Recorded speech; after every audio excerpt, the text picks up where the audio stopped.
আমাকে একটা বন্ধু গতকাল ফোন করলো যে ভাই আন্দোলনে যেতে পারছি না, চা দোকানে কাজ করছে 100 টাকার বিনিময়ে। ভাবুন তো, একটা ছেলে শিক্ষিত হয়ে চাকরি করে তার আজকের কি এরকম কাজের দরকার ছিল? আজকে আপনারা বিকাশ ভবন যাচ্ছেন, কিন্তু আমি কয়েকজনের সঙ্গে কথা বলছিলাম, তারা ভাতা নিতে অস্বীকার করছেন। আপনারা ভাতা নিতে চাইছেন না? দেখুন, ভাতাটা তো আমরা চাইছি না, আমরা চাইছি যোগ্য যে সমস্ত শিক্ষাকর্মীরা রয়েছে তাদেরকে চাকরিতে পুনর্বহাল করা হোক এবং যোগ্য অযোগ্যর পৃথকীকরণ করা হোক এবং যোগ্যদেরকে সম্মানের সহিত বিদ্যালয়ে পাঠানোর ব্যবস্থা করা হোক। যে সময় আমাদের বিদ্যালয়ে থাকার কথা ছিল, আমরা বিদ্যালয়ে না থেকে আজকের আমরা রাজপথে আছি। কেন আমরা থাকবো? আমাদের তো এরকম করার কোনো কথা ছিল না। যারা দুর্নীতি করেছে তাদেরকে শাস্তি দিক, সুপ্রিম কোর্ট, সরকার, কমিশন যা আছে, যারা যারা করেছে তাদেরকে শাস্তি দেওয়া হোক, না করে উল্টে আমাদেরকে কেন শাস্তি দেওয়া হচ্ছে? এই পাপের বোঝা আমরা কেন নেব? আমরা তো কোনো পরীক্ষা ব্যবস্থার সঙ্গে থাকতে চাইছি না। আমরা চাইছি যোগ্য অযোগ্য লিস্ট পৃথকীকরণ করুন এবং সেখানে যোগ্যদের সম্মানের সহিত পুনর্বদল করা হোক। এছাড়া আমাদের কোনো কিছুই নেই। এখনো পর্যন্ত তো আপনারা স্যালারি পাচ্ছেন না, কোনো রকম ভাতা নিচ্ছেন না, আপনাদের চলছে কি করে? দেখুন, সত্যি কথা বলছি, আমি তো পুরুলিয়াতে থাকি, আমি একটা ভাড়া বাড়িতে থাকি। সেখানে ভাড়া বাড়িতে রেন্ট হচ্ছে 7,000 টাকা। এই মতো অবস্থায় আমি আজকে 2 মাস স্যালারি পাইনি এবং আমি এবং আমার মিসেস দুজনেই চাকরি করতাম। হ্যাঁ, দুজনেই করতাম, দুজনেরই চাকরি হারা হয়ে গেছে। এই মতো অবস্থায় ছেলের পড়াশোনা এবং আমাদের সাংসারিক খরচ, তারপরে পরিবার রয়েছে এবং তৎসঙ্গে অন্যান্য আনুষঙ্গিক খরচ প্রচুর রয়েছে। কিন্তু আমরা এখন পাজল হয়ে যাচ্ছি, হতভম্ব হয়ে যাচ্ছি যে আমরা কি করে চলবো।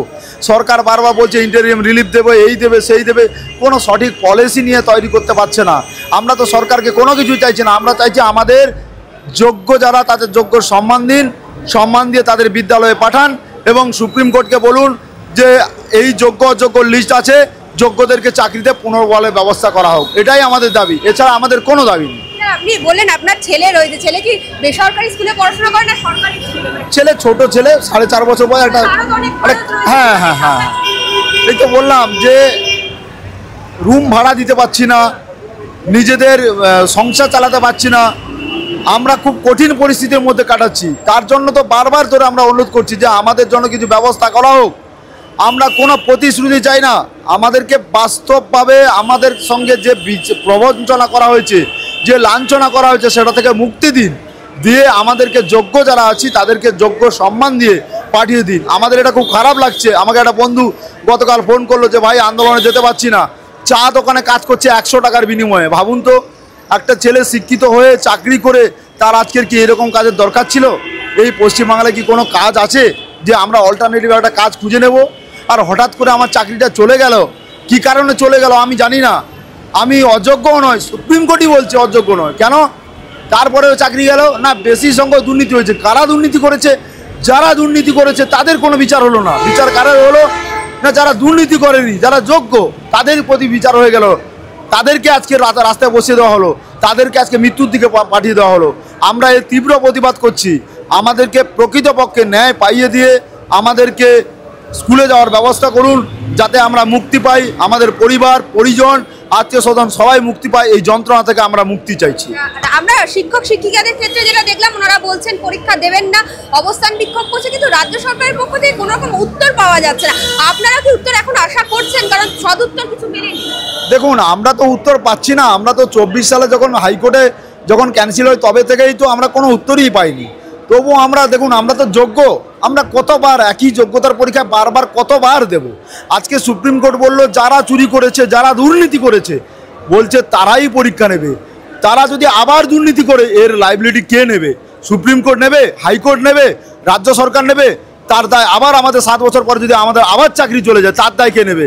তার জন্য বলছি যোগ্য অযোগ্যের পৃথকীকরণ করা হোক এবং যারা যোগ্য ছেলে মেয়ে আছে তাদেরকে সসম্মানে পুনর্পদে বহাল করা হোক। আজকে ডেপুটেশন জমা দেওয়ার কথা গ্রুপ সি গ্রুপ ডি কর্মীদের, সেই ডেপুটেশনে আপনারা কি চাইছেন?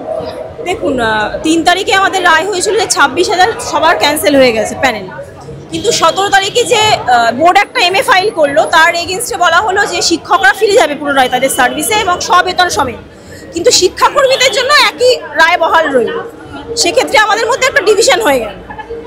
এবং আমরা চাইছি এই যে নোটিফিকেশন বেরোচ্ছে যে পরীক্ষা দেওয়া, সেক্ষেত্রে সুপ্রিম কোর্ট বলেছে টেন্টেডরা পরীক্ষা দিতে পারবে না, পরীক্ষায় বসতে পারবে না সুপ্রিম কোর্টের রায় অনুযায়ী। কিন্তু সেই পরীক্ষা যখন নোটিফিকেশন বেরোবে, যখন আমরা অ্যাপ্লাই করব, তখন কিন্তু আমাদের লিস্টটা প্রয়োজন হবে। কেন, যখন আমি অ্যাপ্লাই করব তখন কিন্তু আপনি বুঝতে পারবেন না যে আমি টেন্টেড না আমি আনটেন্টেড।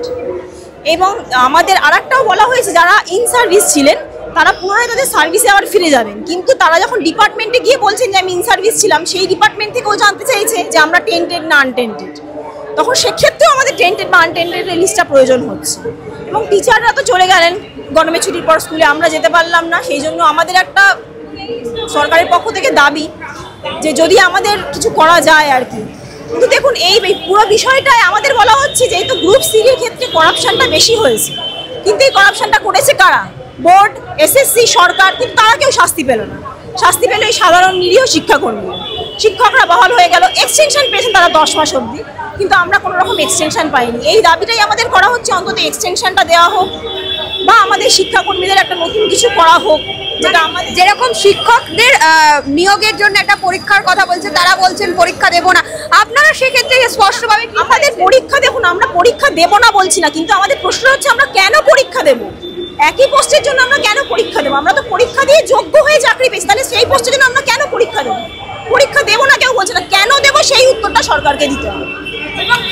যে ভাতা চালু করার কথা বলা হয়েছে, কাগজপত্র আমাদের ডিআই অফিস থেকে জমা নেওয়া হয়েছে, এখনো কিন্তু ভাতা ক্রেডিট হয়নি। অন্য কোনো ডিস্ট্রিক্টে হয়েছে কিনা জানি না, আমি সাউথ 24 পরগনা ডিস্ট্রিক্টে, কিন্তু সাউথ 24 পরগনা ডিস্ট্রিক্টে এখনো ক্রেডিট হয়নি ভাতা। আপনারা কি ভাতা দিলে ভাতা নেবেন? দেখুন ভাতার ক্ষেত্রেও অনেক রকম রুলস অ্যান্ড রেগুলেশন করে দেওয়া হয়েছে, সেক্ষেত্রে ফর্ম আমরা জমা দিয়েছি, জানি না এখন কতদূর কি হবে। কিন্তু আমাদের মনে হয় ভাতার থেকে চাকরিটা পার্মানেন্ট করে দেওয়া এটাই আমাদের কাছে ন্যায্য দাবি। ভাতা আমরা কেউই চাইছি না, কিন্তু ভাতা দিলে হ্যাঁ কিছু লোকের ব্যাংকের লোন আছে, ইএমআই আছে, অনেকের অসুস্থ বাবা মা আছে, তাদের একটু উপকার হবে, এটা ঠিক কথাই দিদি।